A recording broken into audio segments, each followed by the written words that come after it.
So here we are, Galen's got Parkinson's. I'm in the desert today, Fort Victoria. And here we have the fort. It's already garrisoned by last month's patrol unit. And we're going to send a new unit. And this unit is going to be a unit I've been playing with for some time. Well, first of all, I've got playing cards. They're in piles of 10. So there are 60 there. I need to choose at random 3 of them because some have got events, some are nice events, some are bad events, some are neutral. A lot of them are blank. More cards are blank than anything else. So, and very few of them have attacks on. So I could be at this base for a full month and never see an enemy. I could be there for a full month and get attacked every day. I don't know what's going to happen. Literally don't know what's going to happen. So my first job is I'm going to throw a D6 and this will tell me the first pack of cards to take. 3. So I take set 3. Okay. So because I don't have set 3 anymore, I am going to eliminate 6s. And I'm going to make 6 now a 3. And the 6 is now going to be throw again. So I've got a third of them. Oh, 3 again. That often happens, doesn't it? So now, if I get rid of the 5, make that a 4, make that a 3. And this is my last one because then I'll have 30. I've got 3 again. Right, 3 threes. Okay, so that's my 30 cards there. That's my deck that I'm playing with. And that's the blank deck. Well, it's not the blank deck. That's the spare deck I'm going to use for other things, which may or may not become apparent as time goes by. So I've got 10 men coming in. That's my patrol. But I'm also allowed some bonus men. And they are going to be at my discretion. And we've got a list, but it's only a list we invented. We've got medics, quartermasters, extra troopers, snipers, wagon drivers, and each has a specific bonus to you if you choose them. So I'm going to throw a D6 now, and this will tell me how many troops I can choose. And I'm going to choose, oh, I've got a 6. That's nice. Let me show you, in case you think I'm kidding. Yeah, so 6. Now that's good. So I'm going to have a quartermaster because if I end up running out of rations, he can allow me to avoid the first penalty when I have to go to rationing. I'm going to have a doctor because he can help treat the sick and wounded. I'm going to have a wagon master who can perhaps bring in more supplies. That's 3. I'm going to get 3 troopers. 1, 2, 3. So the next thing we're going to do is to pick the officer. We all have different officers. This is one of mine. I'm going to move the camera up. If you see Edwin Curra Pinkerton Smythe, and it says Chris in brackets. That's me for War Games purposes. And I've got all his postings, I've got his promotions, I've got his history, and his history is that. And on the other side we've got his influence, his leadership, his experience there, his traits, and his medal ribbons. They're all generated by the game. And so here he is marching to the fort. Now the blue counters represent his food. I don't need to represent water because there is a well, voila, in the fort. So I don't need to worry about that, but I may well need to worry about it as time goes by. But these are his supplies, and he's got 30 counters. 2 big ones are 10s, 10, 20, and then I've got 10 little ones. And that's the start of the game. We're all set up to go. A couple of things. These are the cards I brought round. I've swapped the blue counters for green because it suddenly occurred to me that the blue counters would make better water supplies. So I've swapped them, and I'm going to have green for food. So there you can see Edwin's at the front, and that's his sergeant with his stripes. And the chaps behind. These were all painted before I had Parkinson's disease, I hasten to add. Now, I don't need to put the figures in the fort. You can put them in the fort. You can have a nice game playing with the fort if you want. It's not a problem. But I'm not going to for this. I'm going to leave them there, and I'm not going to worry about that. So, first job, it's day one. So I pay a counter. Get rid of that, and that lets me turn over the first card. And I've got a rat infestation. D10 of small green tokens lost. Well, that went well, didn't it? That was a good start. But I've got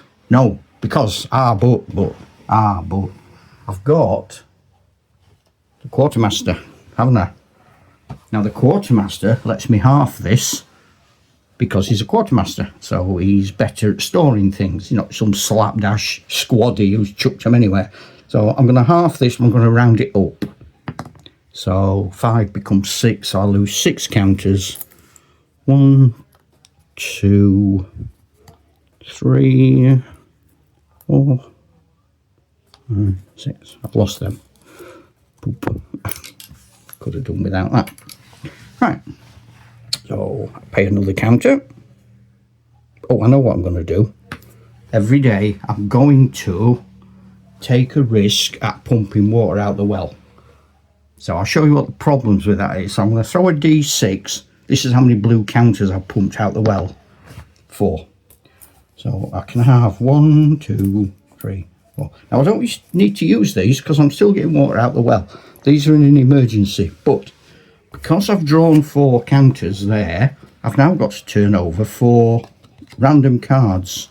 And if any of these are to do with water, the penalty applies. Please be blank. They're all 4 are blank. So that's good. They can go over there. And we're going to carry on like that until something exciting happens, or until I knock the camera over. So I'm going to pause the camera. I'm going to move it through because you don't want to see lots of blanks. It'll go on too long. And I'll turn the camera back on when I turn over a card that's interesting and fill you in. Right, now instantly, this was the next day. A family of refugees has arrived seeking aid. If I take them inside, it costs me a ration counter every day. If I turn them away, it gives me -10 honour.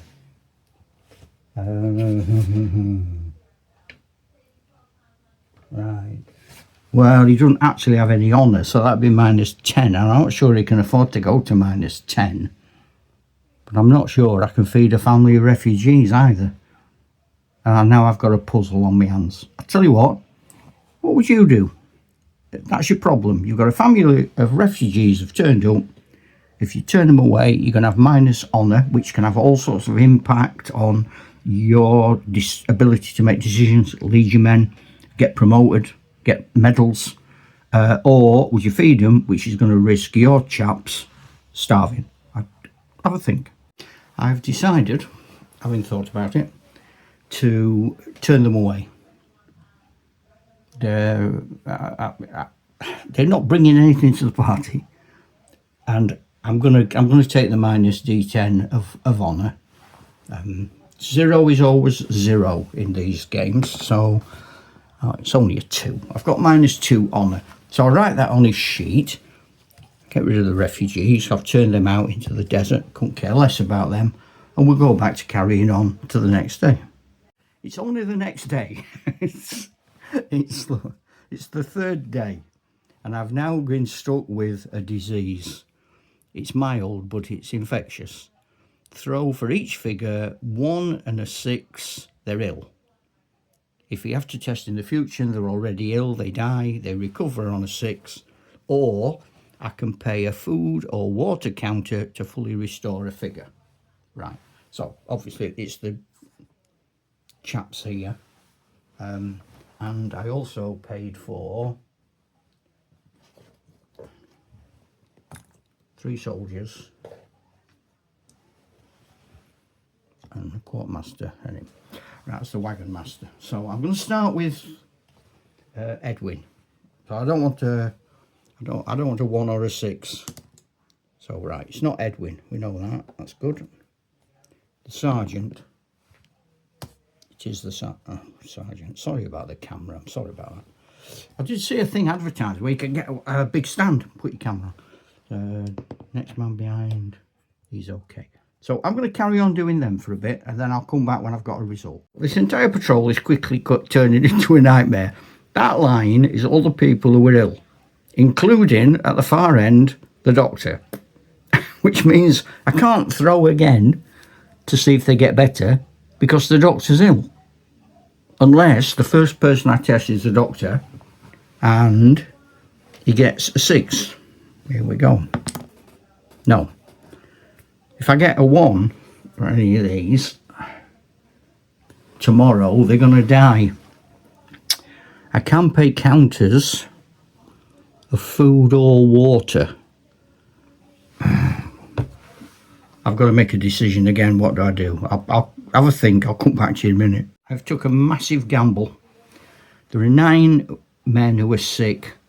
I don't want any to die. I have paid 9 food counters, green counters, so they're all well. But I now know I'm not going to have enough food under normal circumstances. So I'm going to see what tomorrow brings now. So I'm going to pay for that. Turn that over. It's nothing. Okay, so I'm going to make a decision now. I'm going to send out a patrol to look for food. Now what happens with a patrol is if I send it out for 4 days, I deal 4 spare cards, and they deal their cards every day. And if they get attacked, then I throw a d6 for how many of them are injured, and then we work out how many of them get back to the fort. And so if you send 7 men out, at least one of them is going to get back. But if you send 7 men out and you get a full-scale Mahdist attack, you're not going to have enough men to hold the fort. So it's a big decision. The longer you send them out for, the more chance there is they're going to get supplies. So it's a big sort of call, this. So I'm definitely sending these 3 because they were extra anyway. I don't count them as part of me. What's it? I'm sending the wagon master because he has a train of wagons. I'm definitely not sending the quartermaster and the doctor. So that's 2, that's 4. If I send, I've already got that sergeant, so I'm going to send 3 of my own men, which gives me 2, 4, 6, 7. Right, and I'm going to send them out for 4 days. 1, 2, 3, 4 cards there. Now, I don't pay for their card, and I'm praying that they find supplies. I'm also going to pump some water for 1. That's not anything to do with water. That's not anything to do with water. That's not anything to do with water. And that's not anything to do with water. So I dodged a bullet there. So I can have 4 water counters, which is always useful. Right, I don't pay to send them, but I've got to pay to send these. So I pay 1, and that's going to give me 9 back. 1, 2, 3, 4, 5. They're all hiding. 6, 7, 8, 9. That allows me to turn my card, which is blank, which allows me to turn the patrol's card, which is blank. Okay. I don't think I'm going to risk pumping any more water now. So I'm going to pause it, and then you talk amongst yourselves, and I'll come back to you. We're having a nightmare. We're having an absolute nightmare. I paused it and I've come straight back on. Mild disease, but it's treatable. Men become ill, 1 to 3. Each day they test. 1 they die, 6 they're okay. Or pay a small counter of food, water, reduce illness from 1 man. Right, so okay. First of all, I'm going to see who's on the cards are ill, including the doctor, of course. I don't risk testing them. The doctor can't help. So I'm going to pay 5 water counters, and then I'm going to carry on. 3 days has passed and nothing has happened with the patrol. They haven't encountered anybody. They haven't found any food or water. There hasn't been anything new happening at the fort. So I now carry on paying a token. So I'll pay a token, I get a card, blank, and so on. I've been attacked by a D10 of fanatics who will fight to the last man. So I've got to deal with that now. 10 fanatics. Okay, right, so I'll set that up. So the way we do the attack is we use red counters, and you get 1 counter for every man. And so the attacking Beja have got 10, and the defenders have got 13. 10 and the extra 3 men. I've not given any to officers and things yet. They're a bit too far away with pistols, and I don't intend to be on ramparts. That's more of a Gordon of Khartoum scenario, and I'm not keen on that. And what you've got to do is allocate the counters, and every counter is an action. Because the Beja are attacking, they're going to go first. So I'm going to measure the range, and it's all done very simply. It's done simply because we want the defenders of the fort to survive, really. The game's not about the Mahdists and the attackers. It's about the personalities of the people in the fort. So, and what I've done, I've given extra counters to some of the guys with guns. So, for example, this chap's got 3 counters. Now that means he can have 3 separate shots, or he can do what I'm going to do, which is throw 1 dice for each red counter. He's going to throw 3 dice. But it's only 1 shot. He's only looking for the best score. And we just do the range dead simply. It's 10 for short, 20 for medium, 30 for long. And it goes 4, 5, 6. So that chap there, he's only 8 away. That's medium range, short range rather, sorry. And he's 4, 5 and 6 to hit him. And I can only hit 1, so... But I've got 6 there, so I've hit him. That fella in the tower, he's got 3 counters now. And what he can do, he's already going to get 1 save for anyway. You always get 1 save. And then it would be an extra dice for medium cover, an extra dice for hard cover, which is what he's got, because he's in the tower. He's up there. Now I can add extra dice to this, and I think I'm going to give him an extra dice. Let's see how that pans out. Oh, I've got a 6, so that's the save. That's what we do. We carry on. If a man gets killed, we take the counter off, so they get 1 less every time, and it gets harder and harder. So he now, with his 3 remaining counters, he's going to shoot at the man that shot at me. And again, that man's in the open. So I know it's a 4 because it was 4 when he shot at me. I have hit him. He always gets a save, even if he doesn't have a counter, but it has to be a 6. He's got a 6, spawny 6. So I'll fight out the rest of the action, and then I'll come back to you when it's done. So this is after the first move, and as you can see, the Mahdists, they've lost 4 of their 10. And what I've concentrated in the fort on taking out the Mahdists with firearms. So all they've got left now are chaps with spears and shields and swords. I lost 1 chap in the fort, one British soldier, and actually, oh, I've just noticed one. There's another one. There's 5 Beja dead. This is what normally happens in these little... You're trying to whittle them down. There is an onslaught card where the enemy have huge numerical advantage. So so now the Bayesian, though, I've only got 5 counters now, and they've only got chaps, but because it's a suicide attack, they've got to keep going. So they're really struggling here. But I'll come back to you when I've got the result.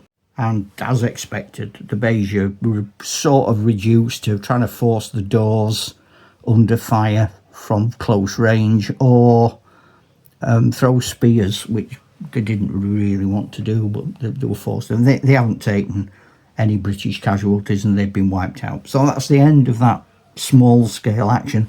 Now we go back to turning cards over and seeing where we get to. It's 2 days after the battle, and I've paid for my card and turned it over, and a D10 of men arrive bringing their own supplies, plus an average dice of counters for me. So that's nice. So there's 10 Brits turning up, bringing enough supplies for the rest of the tour of duty, and an average dice of counters for me. So I'll work that out. So it turns out there's 17 days left, and I've added all the counters. The average dice was a 4. So I've put 4 counters on for the ones I generated, and they've brought 17 for themselves. So the food stock is looking dramatically better than it was before. So I'll carry on. It's been 2 days since I last spoke to you. So I've just got an order from the officer commanding. That's not me, that's some major off somewhere. And I've got to send out a patrol. Now the size has been chosen by the officer commanding. So I've got to throw a D6. 6 men. So I've got to send out 6 men. And I can choose the number of days. Now, because I've got these extra men come, I'm going to send them out for 6 days. 6 men for 6 days. Well, it's all getting very busy. Sort of 3 days later, a squadron of cavalry arrive. But they bring no food or water, and yet they must be included in the garrison. So the way we do that is, rather than laboriously trying to remember every day, we just throw a random D6 of food. So I'll lose 6 of them. And this covers me for the rest of the mission. 4, 6. And I lose 5 water. Poo, I've only got 3. Because I've not been pumping water because I forgot. Okay, now because I'm 2 short. I think I'm 2 short. I can't remember. I might be 3 short. I'm going to say I'm 3 short because I can't remember, and I want to err on the side of caution. While the men are struggling for water, I've got to throw 3 D6, and if any of these are 1s, I've got thirst problems. So here we go. No. No, I haven't. I don't need to use the blue ones because the well's in operation. There's nothing happened to the well. I haven't had foul water or anything. So I'm not bothered. I'm not bothered. They can drink out the well. No, it's to them. Everyone else is drinking out the well.